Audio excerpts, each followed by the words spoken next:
Hey everybody, it's Marshall Monkey here, and it is confirmed officially, guys.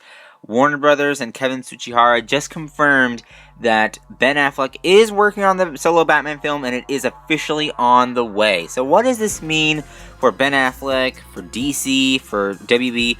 Batman v Superman, for most people, it flopped, and I don't think it did. I loved the movie. I literally thought it was one of my favorite movies of all time, but unfortunately it didn't do really well. Ben Affleck, he listens to the fans, he's read the comics, he knows Batman now, so I'm pretty sure we can have faith in him to make a really great Batman film. And a lot of people didn't like where Zack Snyder took the direction of Batman. Spoiler alert, real quick for Batman v Superman, so just watch out for spoilers. But Batman is a killer, so, I think Ben Affleck will try to course correct it with the story of the actual film. But, the reaction to Batman v Superman wasn't the best. There's the sad Affleck, video all over the internet. And what I think that they should do, and a lot of people think this as well, is to address Robin, right? And to do that, you have to do Death in the Family, just because it's one of the biggest, but also not only that, but Under the Red Hood. Everybody's been wanting to see a Red Hood film for so long, and they haven't been able to do that. I think that would be a really good choice, but let's talk about it. So basically, they would need to cast someone really great, by the way. I mean, I don't know if they would be able to or not, but a prequel would make sense, just because, Bruce has been Batman for 20 years in this universe, so I think he would probably already meet Red Hood by now. He is an older Batman, and it's based on, Frank Miller's Dark Knight Returns, which, if you're going by that age, and Ben Affleck's Batman's age in the movie universe, it would make sense that it would be a prequel film, and that explain Red Hood, and that he could possibly come back in another Batman film, but in present day, right? That makes sense to me. I don't know if it makes sense to you guys.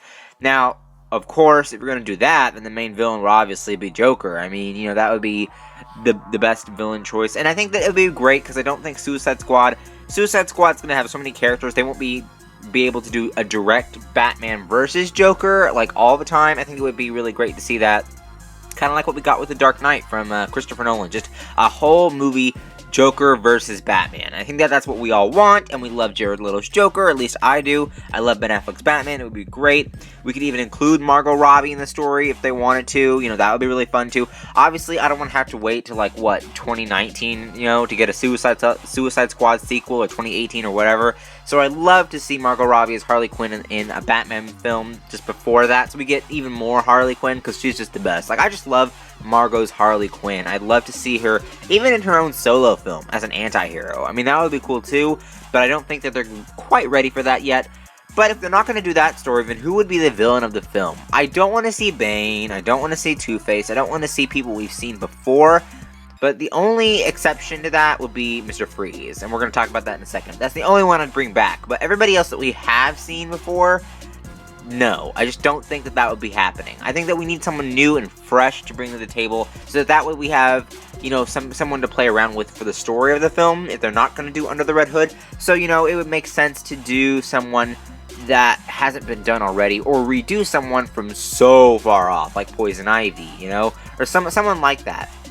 So, and also, Ra's al Ghul, I guess they could try with that again. That's a possibility. But I just want to see something really great. I don't really care, but it's just a theory. It's just a suggestion that they shouldn't bring back people that have already been, in the movies before, right? So, what do you guys think? Who should be the villain of the film? I have a couple of, things that they could do. I'm not really too big on coming up with a story for a whole film. But I really want to see, and I think that some people really do want to see this too, and I really want to see a movie version of Mr. Freeze. I mean, I don't know why Gotham just did Mr. Freeze. They did a fantastic job, and Mr. Freeze is such an amazing villain. He has a really nice story. He's kind of almost like an anti-hero a little bit, because he's trying to protect his wife, Nora. He's a really good villain.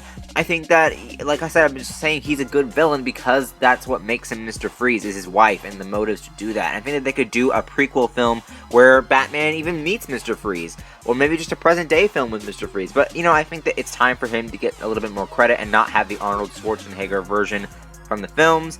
Well, I guess one film. And then the Riddler, I don't really want to see him in a movie. I think that we should just leave that to Gotham, because they're doing such a good job with Riddler. I think that a whole movie based on riddles and Batman trying to find him wouldn't be as interesting as, something else, I mean, I don't know, it's possible, but I just don't think that would be super fun for the fans, you know? I don't know. We'll see. We'll see. And then, of course, this one's a given. Poison Ivy. Uma Thurman's Poison Ivy, pretty great. Not the best. I would have liked to see somebody else take on the role. I really want to see somebody like... I don't know. I can't really think of anybody. But, you know, someone who can play the character. Someone who can be like that. And in DC, they've found Gal Gadot. They've found, you know, Margot Robbie. You know, I'm sure they'll be able to find an actress to play such an iconic character like that. Or maybe even Catwoman could be introduced as well in a solo Batman film. But what do you guys think? What should they do? Now, theory has it, the rumor has it, that the movie will be in 2018. There is a spot open in October for a DC film in 2018. That could be it. I mean, it's close to, like, it's a pretty good thing. You know, I'd like a Batman movie in the fall. I wouldn't put one in the summer. But we have no idea. I just think that would be a really good idea to put that there in that spot in 2018. But what do you guys think? Ben Affleck's already working on one movie, so we'll see. He has to write the film first. But what did you guys think? Comment down below. Don't forget to subscribe, and I will see you guys later. Bye-bye.